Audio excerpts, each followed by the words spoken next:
Hello, আমার শরীরটা আজকে একটু খারাপ আছে, ডাক্তার সাহেব মানা করেছে একটু চিৎকার চেঁচামেচি করতে। স্পেশালি আজকে বলেছে ডাক্তার সাহেব চিৎকার করবেন না আপনি, কিন্তু আমি করে ফেলছি। যাক,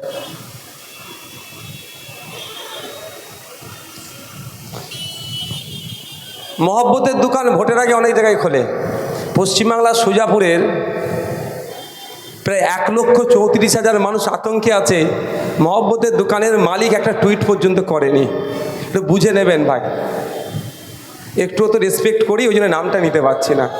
কি বলছি বুঝতে পেরেছেন? একটা টুইট পর্যন্ত করা দরকার।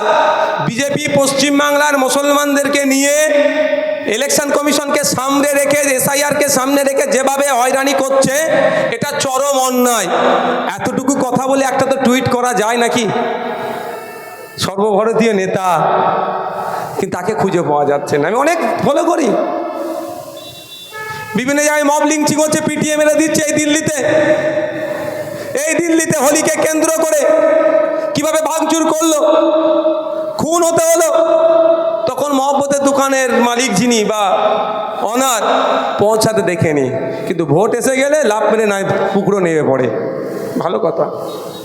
বন্ধুগণ, আমাদের একটু ভাবতে হবে এই জায়গা থেকে আমরা উতরাবো কী করে। একটাই পন্থা, জনগণ। এই যে অ্যাডজুডিকেশন রেখে ভোট হবে না, সমাধান করে ভোট হবে। আমাদের স্লোগান একটাই, আগে সমাধান পরে নির্বাচন। কিন্তু আমাদের রাজনৈতিক দলটা ছোট্ট দল, আমরা 60 জায়গায় 70 জায়গায় নির্বাচন হয়তো বয়কট করতে পারবো, তাই না? পশ্চিমবাংলার প্রধান রাজনৈতিক দলটা এই মুহূর্তে কে? সিটের পরিপ্রেক্ষিতে টিএমসি। মমতা ব্যানার্জি 5 দিনের ধর্নার নাটক করলেন। আমি এই জন্যই নাটকটা বলছি, মমতা ব্যানার্জি তার গদিটাকে সিকিউর করার জন্য ধর্নায় বসেছিল, আপনার অ্যাডজুডিকেশন তোলার জন্য নয়। তার আমি প্রমাণ দিয়ে দিচ্ছি।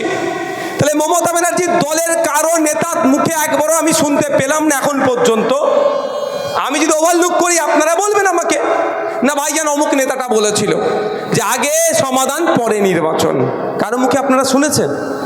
এই মুহূর্তে দাঁড়িয়ে সুজাপুর থেকে আমি চ্যালেঞ্জ করছি মমতা ব্যানার্জির কাছে, আমি আহ্বান করছি যে আপনি ভোট বয়কটের ডাক দেবেন প্রয়োজনে। পশ্চিমবাংলার মানুষের আপনি এখন লিডার, অভিভাবিকা। আজকের দিনও আপনি আমাদের প্রত্যেকের মুখ্যমন্ত্রী, নওশাদ সিদ্দিকীরও মুখ্যমন্ত্রী। সুজাপুরের এই 52.49% মানুষ যারা অ্যাডজুডিকেশনের আন্ডারে আছে, তাদেরও আপনি মুখ্যমন্ত্রী। পশ্চিমবাংলার যে 60 লক্ষ অ্যাডজুডিকেশন আছে এবং যাদেরকে অন্যায়ভাবে ডিলিট করেছে, যারা বৈধ ভোটে অবৈধভাবে তাদেরকে ঘোষণা করার চেষ্টা চলছে, বৈধগুলোকেও প্রত্যেকের আপনি অভিভাবিকা। সেই অভিভাবিকা হিসাবে আপনি কল দেন পশ্চিমবাংলার মানুষের কাছে, যতক্ষণ না পর্যন্ত